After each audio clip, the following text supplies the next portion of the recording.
8.117 casos nuevos de coronavirus y 185 fallecidos se registraron este jueves en el país, cumpliendo así lamentablemente la proyección hecha por algunos expertos. Ante las críticas por el alza de los contagios, el ministro Enrique París afirmó que no es culpa de las autoridades que el virus esté circulando en el mundo. Para hablar de esta situación estamos con Gabriel Cavada, profesor del programa de epidemiología de la Escuela de Salud Pública de la Universidad de Chile. Muy buenos días, gracias por estar con nosotros. Muy buenos días, Flavia, un placer. Primero, consultarle por las declaraciones del ministro París, que asegura que no es culpa de ellos, que no es culpa del gobierno la propagación del virus. Pero primero, ¿qué opina de estas palabras, teniendo en consideración cómo ha sido el manejo del Estado, del ministerio, para enfrentar estos números que siguen al alza y según las proyecciones de algunos, incluso en el invierno podríamos llegar no a los 8.000 casos que estamos hoy, sino a los 11.000? Mire, más allá de comentar las palabras del ministro, yo creo que la autoridad sanitaria, si hay algo al debe, es la comunicación de riesgo, digamos, y cómo ha reaccionado frente a estas advertencias. Por lo tanto, si usted me permite, digamos, no me parece, digamos, que estas expresiones del ministro no requieren un mayor comentario, ni para bien ni para mal. Sin embargo, sí es tremendamente preocupante que efectivamente ya hace un par de semanas que estamos observando un muy fuerte alza en la epidemia. El lunes antepasado tuvimos un R efectivo semanal del orden de un incremento de casos del 6% por semana. El lunes que recién pasó, digamos hace 3 días, 4 días atrás, este R efectivo ya es del orden del 9% de incremento de casos. O sea, claramente, digamos, estamos cerca de un pic que podría ser bastante importante. Ahora, particularmente la cifra de ayer hay que mirarla con un poquito de cautela, porque si bien es un pic circunstancial diario, recuerde usted que el fin de semana fue un fin de semana largo, el fin de semana anterior, por lo tanto la gente consulta menos y hay menos búsqueda activa de casos y por lo tanto, hay menos procesamiento de PCRs y por lo tanto, digamos, la cifra de ayer también podría uno explicarla porque se acumula, ¿no es cierto?, el procesamiento de PCR y en un momento de la semana esto se abulta. Ahora, sin quitarle el dramatismo a la cifra de ayer, que es muy alta, es posible que cuando uno mire la incidencia semanal el próximo lunes, de lunes a lunes, este pic que observamos ayer se vea un poquito más atenuado y tengamos una epidemia que crece, digamos, pero crece sin este pic, y perdone lo coloquial, tan alaraco que vimos ayer, digamos. O sea, sin restarle importancia, cuando uno mira esto por una unidad de tiempo semanal, el crecimiento sigue siendo importante, pero se suaviza un poco, ¿no? Gabriel, en este crecimiento, ¿cómo se explica también o cómo se le puede explicar a la ciudadanía que los números siguen aumentando? Claro, hay más exámenes PCR, pero la tasa de positividad sigue siendo de 2 dígitos, de más del 10%, y tenemos una campaña de vacunación que muchas veces, pese a que se sigue llamando a los grupos que no lo han hecho a vacunarse, se ha catalogado de exitosa y de que ha funcionado bien. Entonces, ¿cómo se le explica a las personas que tenemos números y una tasa de positividad tan alta cuando también tenemos a muchas personas vacunadas, algo que no había el año pasado?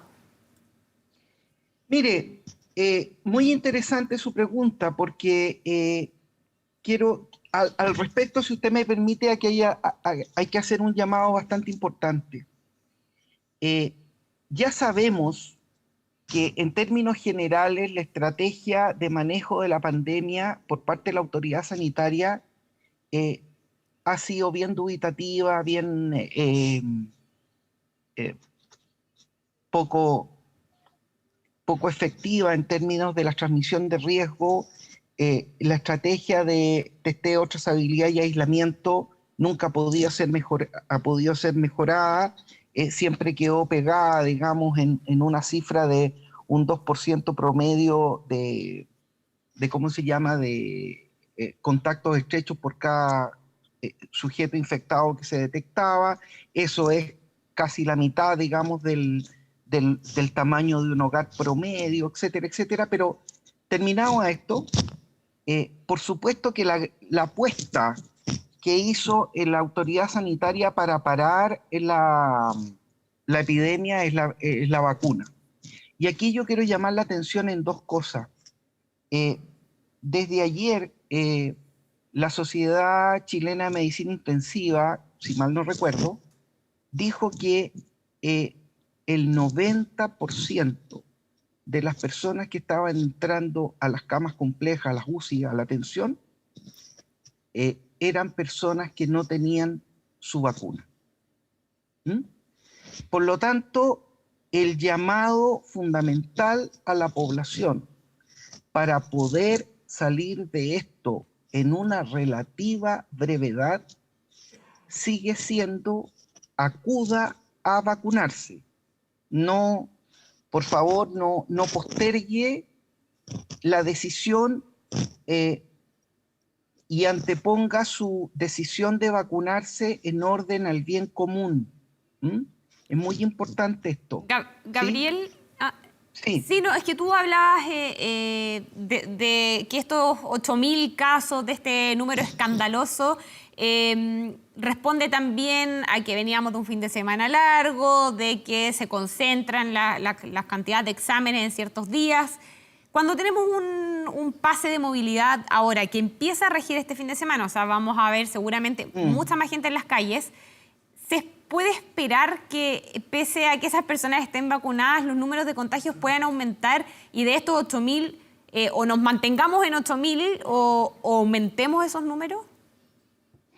No, yo lo que creo, digamos, por las dinámicas epidémicas y por lo que hemos visto, digamos, que cuando tenemos necesariamente una epidemia en alza, luego esa epidemia baja, digamos. Esa es la dinámica natural que tiene la epidemia de las enfermedades contagiosas respiratorias particularmente, ¿ya?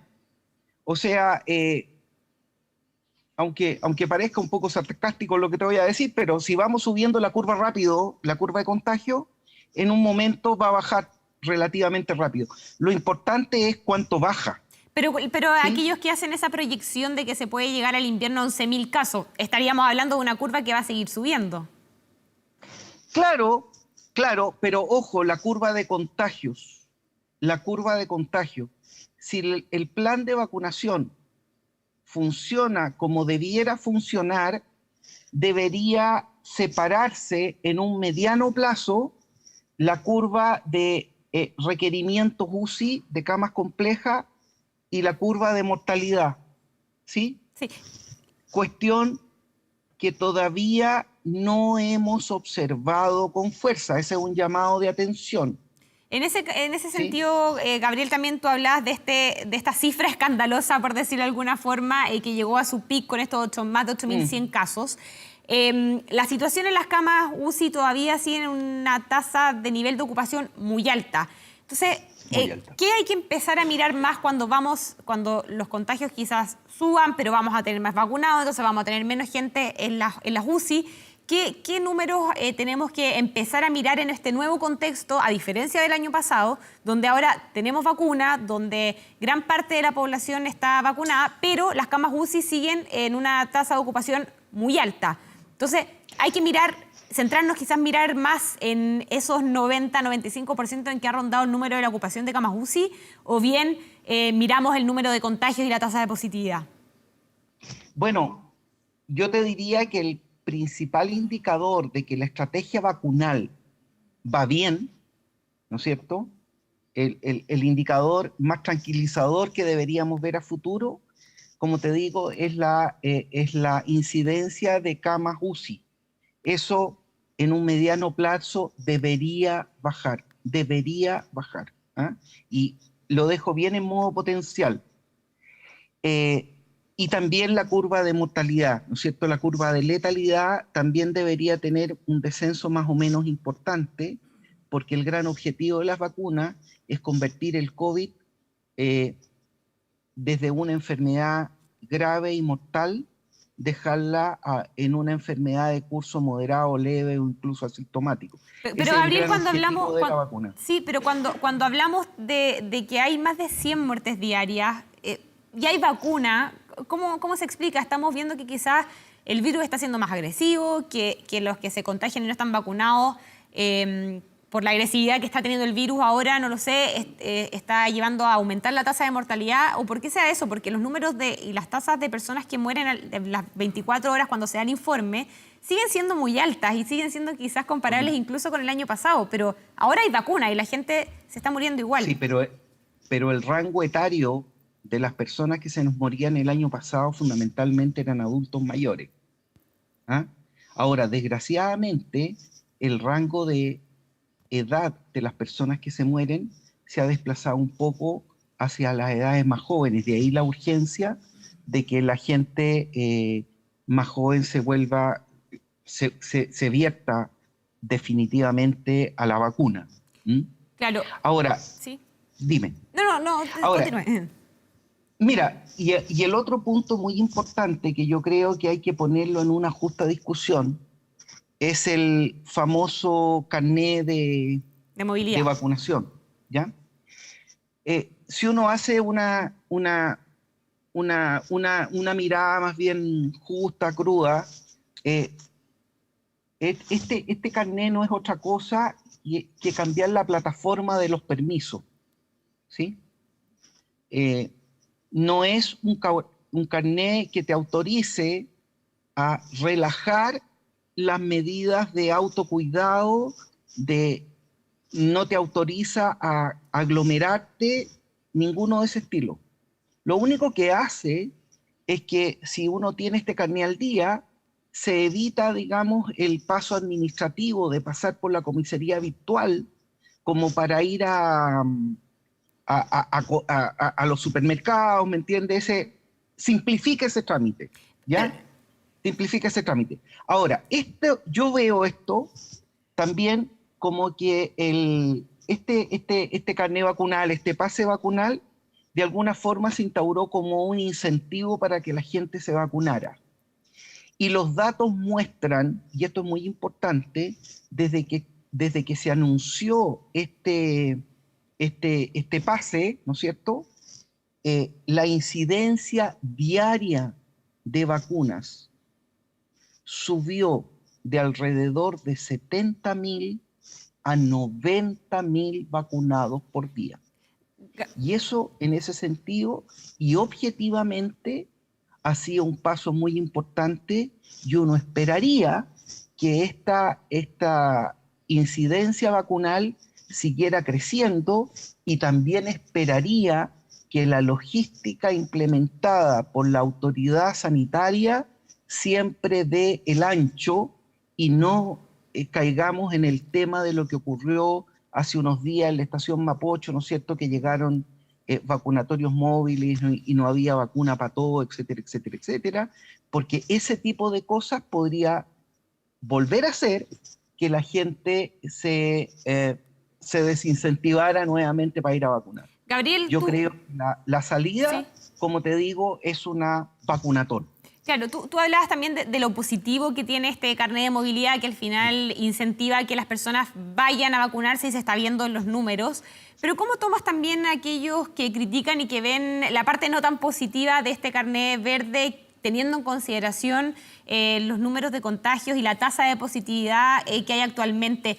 ¿Debió haberse planteado quizás más adelante, cree usted, que es necesario reevaluar el funcionamiento de este carnet verde, como se le ha llamado? Quizás no es el momento, o falta también quizás un poco de campaña de hacerle entender a la gente que esto es, como usted decía, un carnet que ayuda en el tema de los permisos, pero no es chip libre. Yo creo que la dirección correcta está en lo último que tú has planteado, ¿sí? O sea, cuando se te da un espacio de libertad, ¿no es cierto? Esta libertad hay que administrarla con una máxima responsabilidad en una situación de catástrofe, como es esta, ¿sí? Este permiso, parafraseando a la subsecretaria Daza, no es un chip libre, ¿sí? Claro. Es una simplificación administrativa, si quieres tú, de los permisos que uno obtenía vía comisaría virtual, ¿de acuerdo? Porque recordemos, y es muy importante que la población lo sepa, ¿no es cierto?, que el objetivo, las eficacias vacunales son para prevenir cursos moderados, graves y muertes por COVID, ¿sí? Ahí las vacunas funcionan en el orden de un 90% de eficacia. Pero cuando hablamos de la probabilidad de contagiarse cuando uno está vacunado, esa eficacia varía entre un 60 y un 70%. Por lo tanto, si una persona está vacunada, no puede eximirse de las medidas de autocuidado. ¿Y cuáles son? En las perspectivas de interacción con personas, usar la mascarilla de buena forma, el lavado de manos frecuente y seguir evitando cualquier situación y perspectiva de aglomeración. Gabriel, ahí también, en ese sentido, ¿qué pasa con lo que va a pasar más adelante? Porque queda poco para que venza el estado de excepción que permite que existan ciertas restricciones para poder evitar el número de contagios, y es así como nos hemos movido entre fases, el toque de queda, etcétera. Bajo lo que tú conoces, los números, como un experto en epidemiología, este estado de excepción debiera ampliarse un poco más para poder continuar, poder tener esa herramienta para poder enfrentar estos niveles de contagio, o ya la experiencia nos ha enseñado quizás en este tiempo que el toque de queda quizás no es tan efectivo, o que los cambios de fase no están funcionando como debieran y no son tan necesarios. No sé, te lo planteo porque va a ser una discusión que se va a venir con si es que se alarga o no este estado de excepción que permite esas atribuciones finalmente al Estado para poder coartar distintos tipos de libertades para prevenir los contagios. Mira, aquí yo quiero ser muy claro y te voy a dar una opinión muy personal, ¿ah? Lo que aquí no ha resultado claramente es mantener las medidas de cuarentena, sobre todo en las comunas populosas. Yo creo que respecto de lo que está ocurriendo en la región metropolitana, respecto de Puente Alto, La Florida y otras más, ¿sí? No sirve ponerles una gran medida comunitaria de mantenerlos en fase 1. Yo creo que ahí hay que actuar en términos creativos y proactivos de ir a mirar esta realidad local y actuar sobre los focos de contagio que se producen allí. ¿Y el Y toque de ahí, queda, por digamos, ejemplo? ¿Perdón? El toque de queda, que es otro de lo que ha Para sido allá voy. también bien mencionado. Para allá voy. Fíjate que probablemente el toque de queda, yo en general, yo no soy muy partidario de las medidas de coerción, ¿eh? Yo quisiera que hubiera también más conocimiento y más actitud responsable ciudadana también en esto, digamos, en términos, como te vuelvo a decir, de ejercitar nuestras libertades con mucha responsabilidad. Sin embargo, hay que reconocer que el toque de queda lo que hace es desincentivar fundamentalmente actividades que son de suyo peligrosas, como son las fiestas con gran aforo, etcétera, etcétera, etcétera. Entonces, en la medida de que uno piense de que el toque de queda desincentiva este tipo de actividades, yo estaría por mantenerlo. ¿Sí? Perfecto, perfecto. Y si eso, digamos, implica la norma legal de extender el estado de excepción, pues bien, tenemos que bancarnos el trago amargo de seguir, digamos, con estas libertades restringidas, digamos.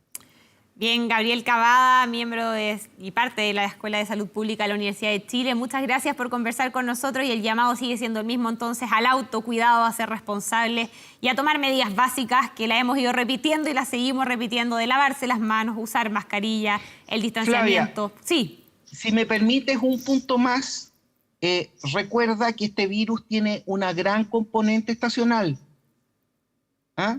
Y viene el invierno, Por así lo que también hay que tanto, tener más viene precaución. el invierno y el invierno va a ser duro, ¿sí? Ojalá que sea duro en términos de contagio y menos duro, más benevolente en términos de muerte y estrés del sistema hospitalario. Bien. ¿Mm? Muchas gracias Flavia, un placer. por haber conversado con nosotros. Muy buenos días. Un placer, Flavia, cuando se te ofrezca. Adiós.